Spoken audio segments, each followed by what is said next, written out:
Thanks for clicking on the webcast. I'm Joe Malillo. Here's the latest from WENY-HD News and the Star-Gazette. A 21-year-old from Freeville is dead this morning after his car collided head-on with a tractor-trailer. The crash happened just before 3 o'clock on Saturday morning in Tompkins County. Now, New York State police say Isaac Miller was driving on Route 13 when he drifted into the other lane and hit a truck head-on. Miller was pronounced dead at the scene, and the driver of the truck, Alexander Spagnola of Tully, was taken to Cayuga Medical Center. He was treated for minor injuries and then released. This is the third fatal accident on Route 13 this year. Completely shifting gears now, we've all heard the phrase, "Run, Molly, run," and the Elmira native seems to be listening. Just 2 seconds separated Molly Huddle from her second national track and field championship.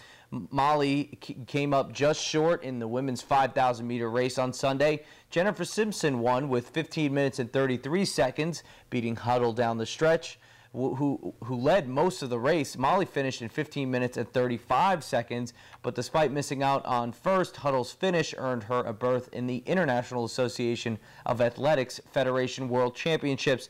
This will mark the third year in a row she's qualified for the most prestigious event in running. And new this morning, New York's senior senator is warning you about exploding cell phone batteries. He says that buying counterfeit or poorly made cell phone batteries can lead to phones overheating or even exploding. In the last 2 years, Schumer says there's been at least 60 reported incidents of phone batteries smoking, catching fire, or even exploding, like we just said. One time, a battery even exploded in a Texas man's ear. He also noted a Minnesota 8th grader was burned when the cell phone exploded in her pocket. Most of the poorly manufactured batteries come from China. You can't ask Customs to do anything yet. We need the Consumer Product Safety Commission to make a list. Which batteries are safe, which batteries have shown these problems, and then they could ban them and Customs could confiscate the unsafe ones. The counterfeiting issue makes it even more difficult, but still, we've had ways to successfully work this in the past.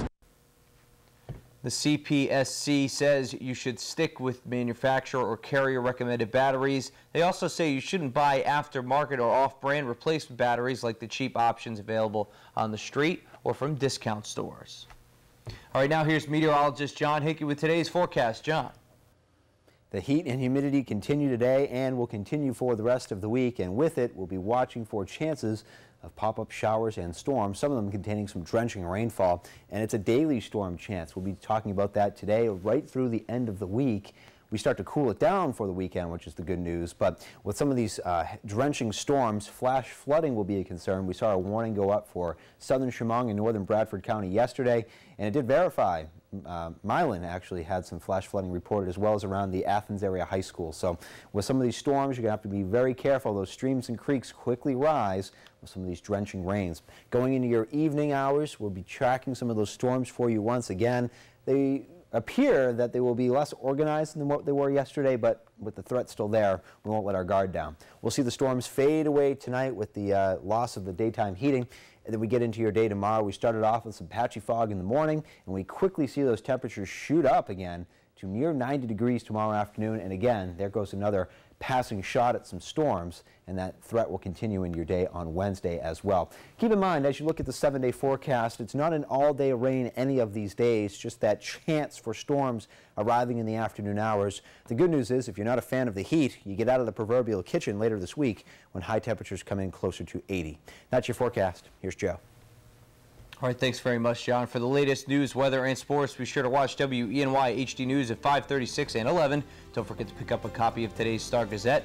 I'm Joe Malillo. Have a great day, everyone.